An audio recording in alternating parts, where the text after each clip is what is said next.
Okay, Assalamu alaikum. This video regards the rules and skills that we need to acquire for the final exam.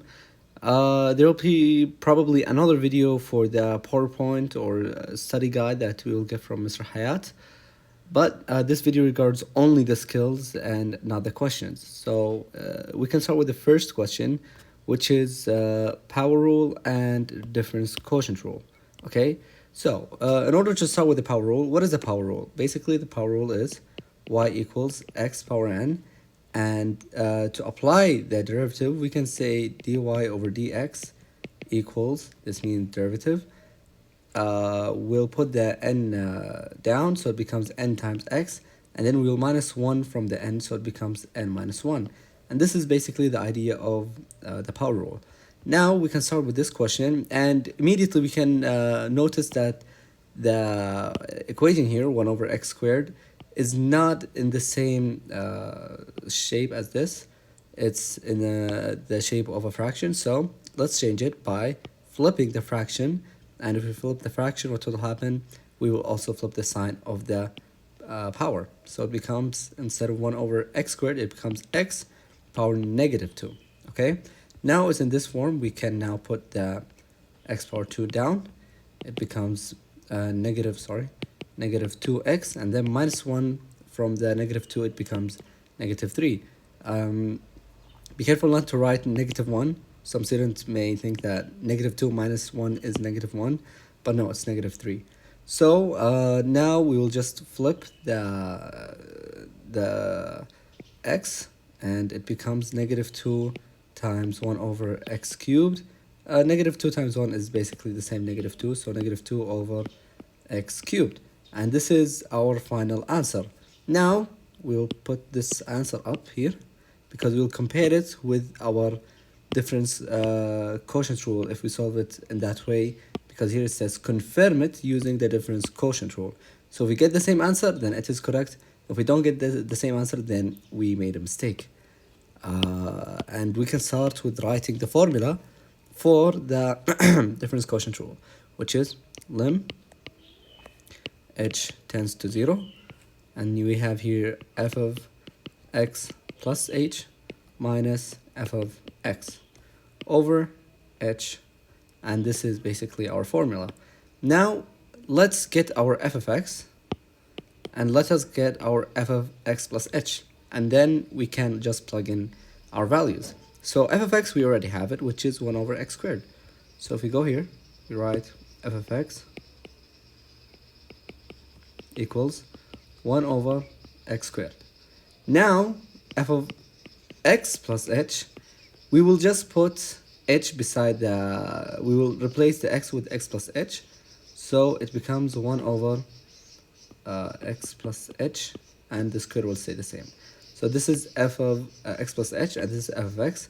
Now we can just put them in our equation or the formula. So here it becomes, in the exam you'll have to write lim h tends to 0 every time with each step, but just to cut some time, I'll write it right away. So it becomes here 1 over x plus h squared minus f of x, which is 1 over x squared over h.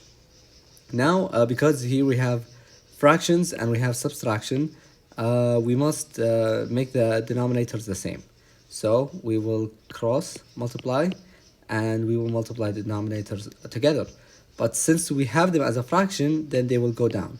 Why? Because if we have a over b divided by c, we can write it as a over b times c. So using this idea, we can now write x times 1 is x squared, or sorry, x squared times 1 is x squared, minus x plus h squared times 1 is the same, x plus h squared divided by, if we time these two together, we will write x squared times x plus h times h. Okay, the h, we put it the same, we didn't change anything.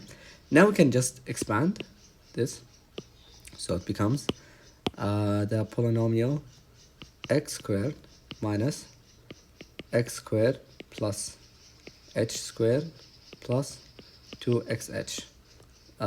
Because we wrote it here as a plus b squared is equal to a squared plus b squared plus 2ab. And this is the idea we use here. Now, let's divide by the denominator will keep the same, so x squared plus x plus h squared, here square, times h.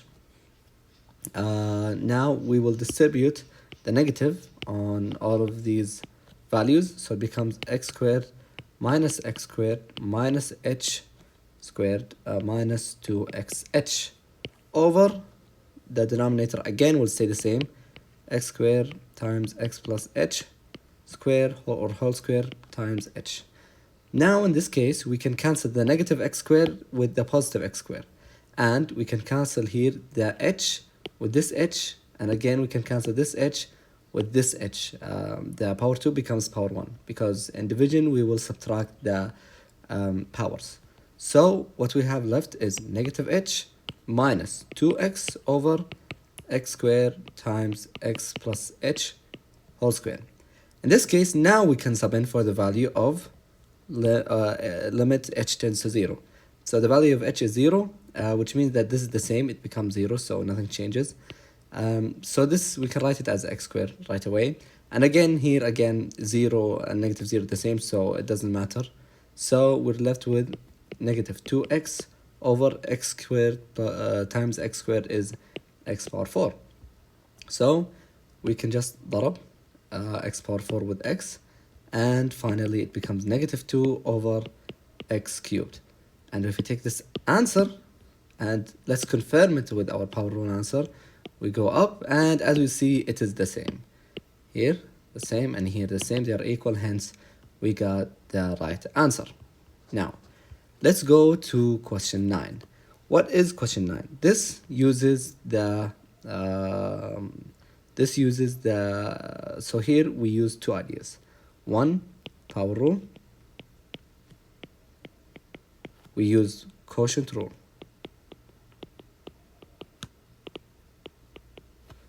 Now, what if we have an exponential function? How can we apply the power rule? Well, we cannot. So we have a different rule for exponential functions, and they are, if you write here y equals, let's say 3 power x now, or let's just write it z power x, okay? The derivative of this would be dy over dx is equal to z power x the same, we will not change anything, and then we will write len and the base, so len z, okay? And this is basically the idea of the exponential rule. Now, we'll use this question as an example. I mostly pulled a question from each lesson that required a higher skill. I don't think most of the tests will be in this form. They will be a little bit easier, but just I picked them so I can cover as many ideas and as many rules as possible. So let us begin with question 9. First, 3 power x over 3 is the same as if you wrote 1 over 3 times 3 power x, right? Because here it will become, if you times the 2, it becomes 3 power x over 3. So it's the same. Plus 33 over root 3, or sorry, root x. So what is root x? Root x is basically 1 over 2, okay? Or x power 1 over 2. Now, if we flip it and put it in the numerator, we will change the sign. So just like here, we flip the sign, we will do it again here, just the opposite. So it becomes here, instead of division, it becomes times x power negative half instead of positive half. Now, let's proceed. So here we have, this is why I picked this question, it's because it has an exponential function and it has a power function. So we can apply our power skill again in this question, okay? And we will see this trend happening again and again with the next questions, okay? So first, 1 over 3 is the same times 3 power x. This is exponential function. So we said that we will write it the same, 3 power x times, or just len right away, len the base, and in this case it is 3. So len 3 plus the same, we won't change anything, 33 times uh, x power 1 over 2, negative 1 over 2. Now, what we can do is we can pull the 1 over 2 here behind the x, and we will have to minus 1. Okay, so our equation becomes something along the lines of 1 over 3 times 3 power x ln 3 plus 33 times negative half times or x power 1 over 2 or negative 1 over 2 minus 1 becomes negative 3 over 2. Okay, so now this becomes negative 3 over 2. Now this does not seem right. It does not seem good, especially in our level. So what we will do is we will write it as a fraction. And how we'll do that? So let's just pull this here. So we have here x power negative 3 over 2. First of all, since we have negative, we will just flip it and then flip the sign. So it becomes 1 over x power 3 over 2 positively this time because we flipped the fraction. Now what we can do is here in the numerator, this is the power of the function, and the denominator, this is the power of the root. So it becomes 1 over the square root of x power 3. See, the numerator is the power of the function, and it is 3 cubed, and the numerator is the power of the root, which is 2, but we don't write it. So it becomes 1 over x cubed. Now let's just continue with our equation. So 1 over 3 times 3 power x ln 3 plus 33 times negative 1 over 2 times 1 over the square root of x cubed.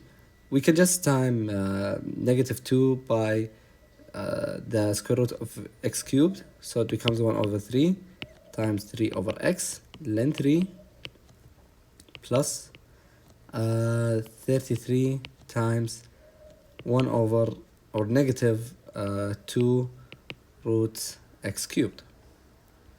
And let's see, can we simplify it? No, I believe this is our final answer. Okay, now I think if we can simplify it more, I think this is enough, but if we can simplify it more, then it would be better. Now here we used the two skills we used in this question were power rule, and we used exponential rule.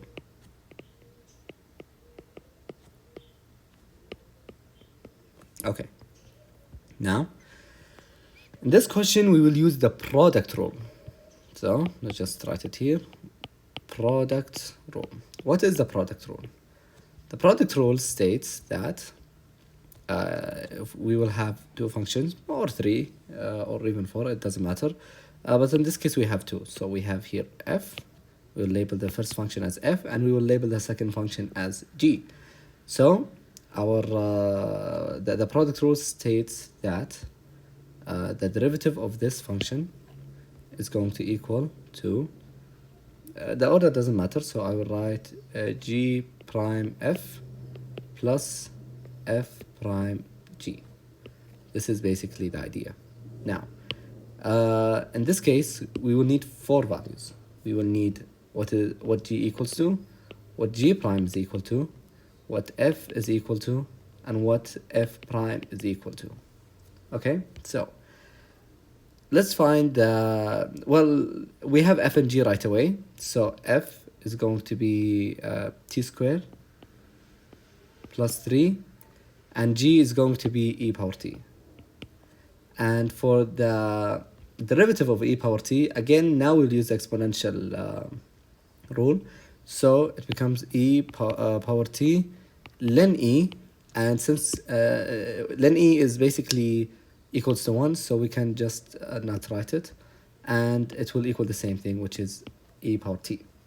And for f prime, we will apply the power rule in this case.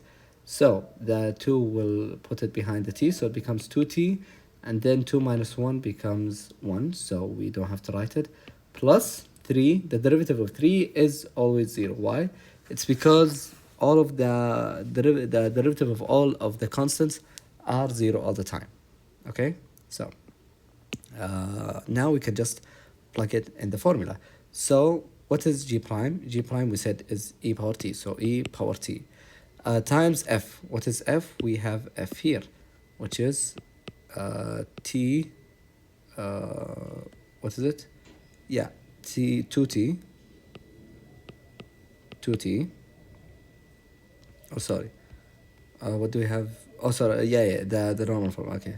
So f is t squared plus 3 plus, here in the formula, f prime is 2t, and then g is e power t again. We notice that we have e power t twice, so we can take it as a common value. So it becomes e power t, and then in brackets we have t squared plus 3, and here we have plus 2t. And this is our final answer. Now we can move to the to question number 10, and in this case we will use the oh, sorry, wait, let me see. Yeah, now we'll use the quotient rule. So don't mix the quotient rule with the difference quotients. Here we have in the first quotient, which is difference quotient. This is different. This is the formula for difference quotient rule, but the quotient rule here has a different formula, which is we will in this case, since we will have minus in the formula and a fraction, so order will matter. So we have to write it in this order.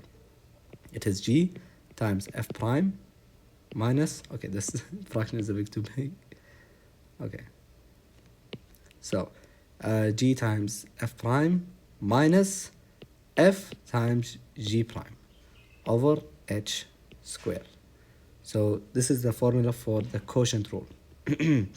And we have to label the numerator as the f function and the denominator as the g function.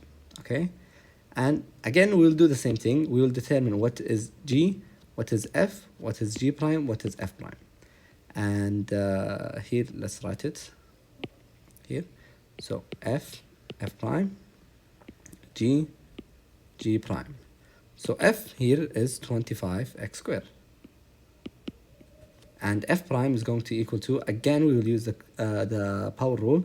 So put the 2 behind the 25, it becomes 2 times 25x. 2 minus 1 is 1, so we don't have to write it, and 2 times 25 is 50. So f prime is equal to 50x. And for g, it is e power x.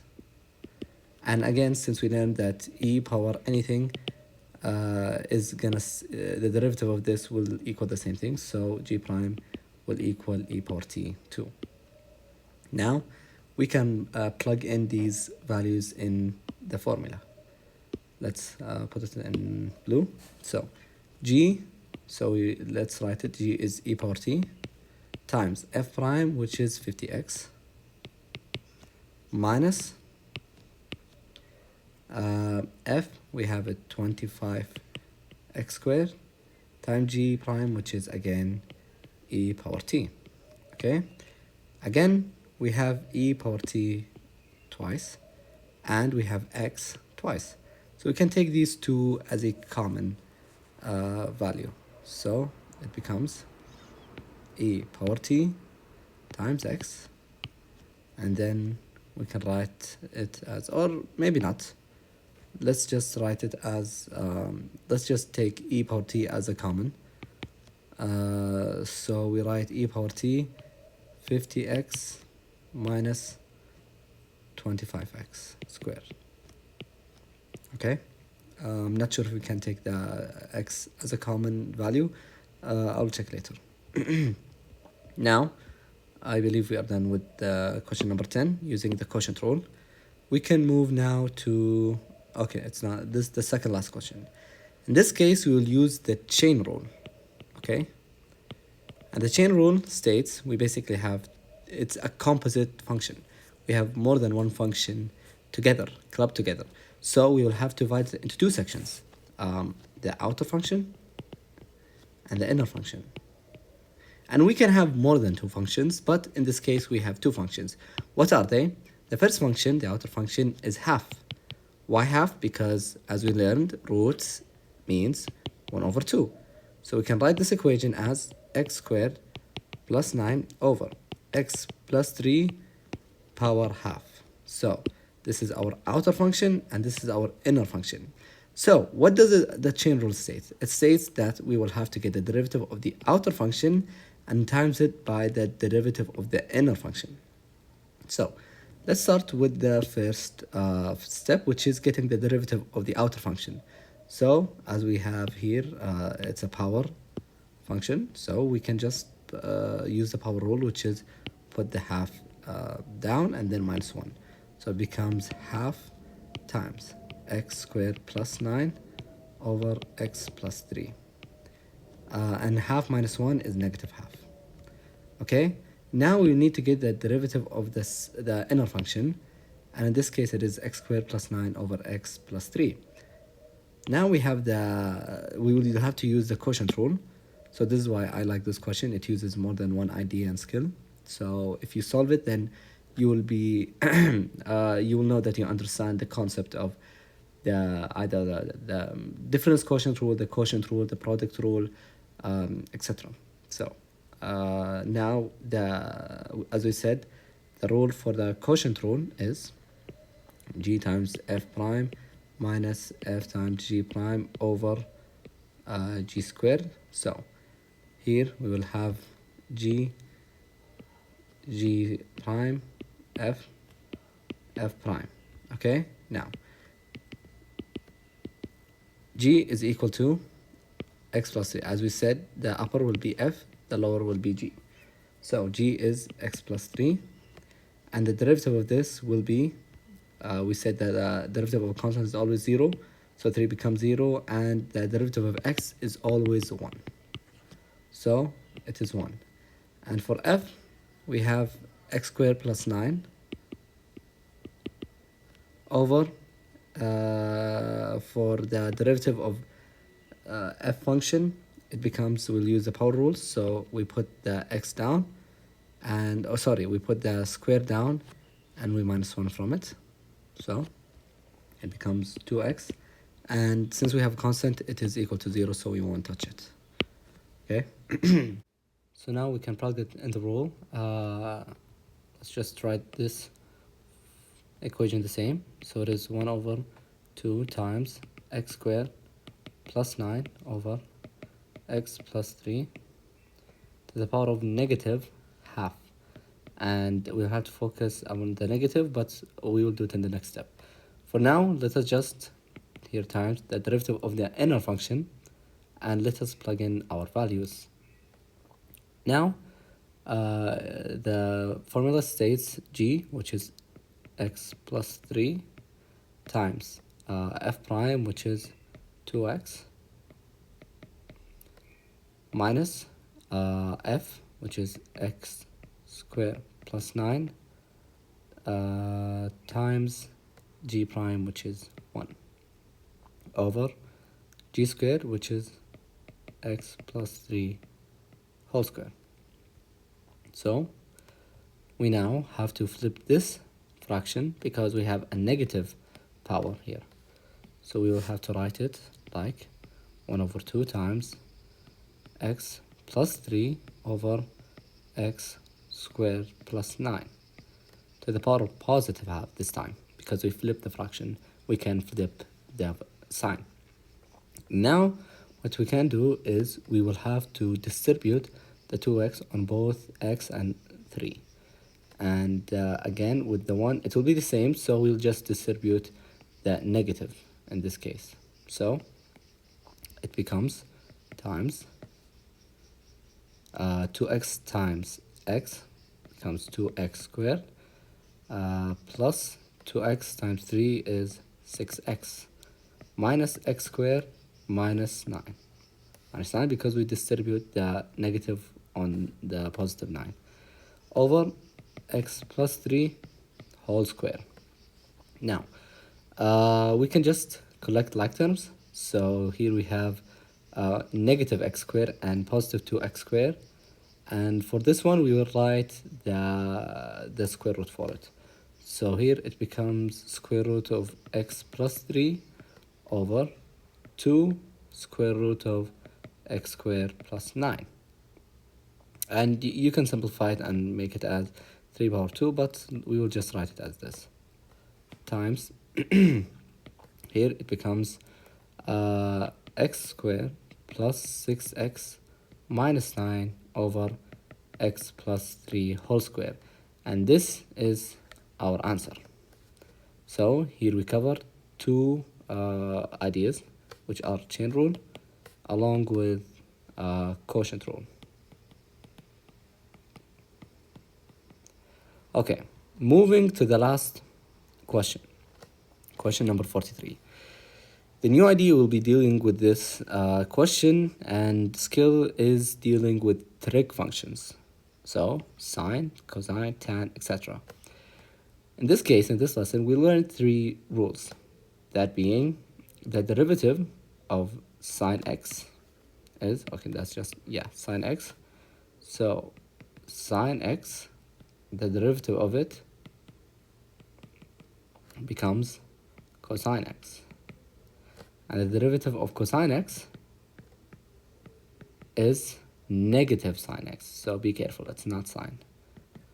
And the derivative of tan x is secant square x.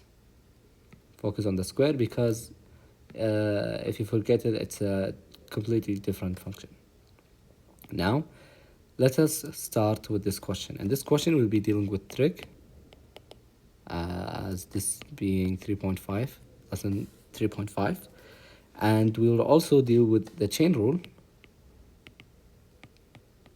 along with the quotient rule. So you can say this is the lengthiest question we have. And it's basically the same as our this question that we just solved. Just we will now deal with trig functions, and they can be sometimes tricky, but if you remember these rules, then you will be good. Now we'll start with the same step as the first step in the past question, which was turning the square root into a power of 1 over 2. So we will write here 1 minus sine x over 1 minus cosine x, and to the power of half. Now we have two functions. Our outer function, that being half, our inner function,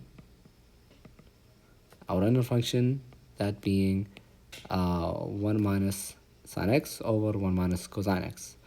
We will get the derivative of the outer function as the chain rule states, so put the half behind. Half times 1 over, okay, let's just write the fraction, 1 minus sine x over 1 minus cosine x, and then minus 1, so it becomes 1 over 2 minus 1, which is equal to negative half, times the derivative of the inside, the inner function, which is, we will have to use the difference quotient rule. And in this case, I won't write the rule and the value of each one. I'll just do it quickly. So, okay, again, the fraction is a bit too long. Times here, the function is, the it's going to be, I'll just write the rule so it is clear. So gf prime minus fg prime over g square. Okay, so g, so upper one, numerator is f, as we always said, and lower one will always stay as g. So g is 1 minus cosine x times derivative of f, which is the derivative of 1 is 0, minus the derivative of sine is cosine. So 0 minus cosine x, minus, so f, which is 1 minus sine x, times the derivative of g, which is the derivative of 1, as we said, is 0, plus, or sorry, minus the derivative of cosine x, which is negative sine x. So here we have negative and negative, so it becomes positive. So we will write 0 plus sine x over g squared, which is 1 minus cosine x whole square. And be careful not to write cosine x square or cosine square x, because each are different. So you have to write 1 minus cosine x whole square. Okay, now we will distribute, as we said. So 1 times 0 is 0. Okay, so let's just copy this down, duplicate it. So now we can write times. Now 1 minus, or sorry, 1 times 0 is 0, and negative 1 times negative cosine x is negative cosine x. So you will write cosine negative cosine x, and here cosine x times 0 is 0, and negative cosine x times negative cosine x is equal to positive cosine square x. So plus cosine square x, and be careful, this is cosine square x, not cosine x square, because again, as I said, it is different. So be careful to put it in this form. Minus 1 times 0 is 0, 1 times sine x is sine x. So here we'll write sine x. And sine x times 0 is 0, and negative sine x times sine x is negative sine square x. Okay, but since we have here a negative, so this is supposed to be in parentheses, we'll distribute the negative on both of these, so this becomes negative sine x, and the second one becomes positive sine square x. And we will see why this is important and vital. So we can take the parentheses out, and 1 minus cosine x whole square is the same. Now here in the back, we'll write it the same. We will flip it again, as we said here. We flip the fraction from x plus 3, or sorry, it was x squared plus 9 over x plus 3. We flipped it into x3 over x squared plus 9. We'll do the same thing, so we'll just flip, and it will become 1 minus cosine x over 1 minus sine x. And we won't change anything with the half. This was just for the sign of the power, so power half is the same. Now let's move to our second equation. We can recollect from last year a rule which stated cosine square x plus sine square x is equal to 1. Okay, and we can use this to find, or to simplify this equation even more, because here we have plus cosine x and plus sine x, or plus cosine square x and plus sine square x. So if we add these two together, we get 1. So we just write here, the denominator will stay the same. So let's just write it 1 minus cosine x whole square. And here we will write negative cosine x the same. Here, as we see it, negative cosine x the same, and negative sine x again the same. But this time we will write plus 1 for what? For both the cosine square x plus sine square x. So plus 1. And just the last step, we put the square root for this function. So 1 over 2 times square root of 1 minus cosine x over square root of 1 minus sine x, and 1 times this function is the same, so we won't change it, but we'll put the 2 here. So it becomes under the root of 1 minus cosine x over 2 under the root 1 minus sine x times this function the same, we won't change anything with it, so it is minus cosine x minus sine x plus 1 over 1 minus cosine x whole square. And this is how you solve this question. And I believe this video covers most of the um, ideas and skills you will need from lessons 3.2 and upwards.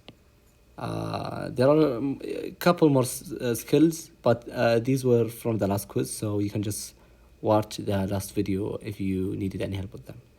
That being said, thank you for watching, and I see you when I explain the PowerPoint or study guide. Thank you.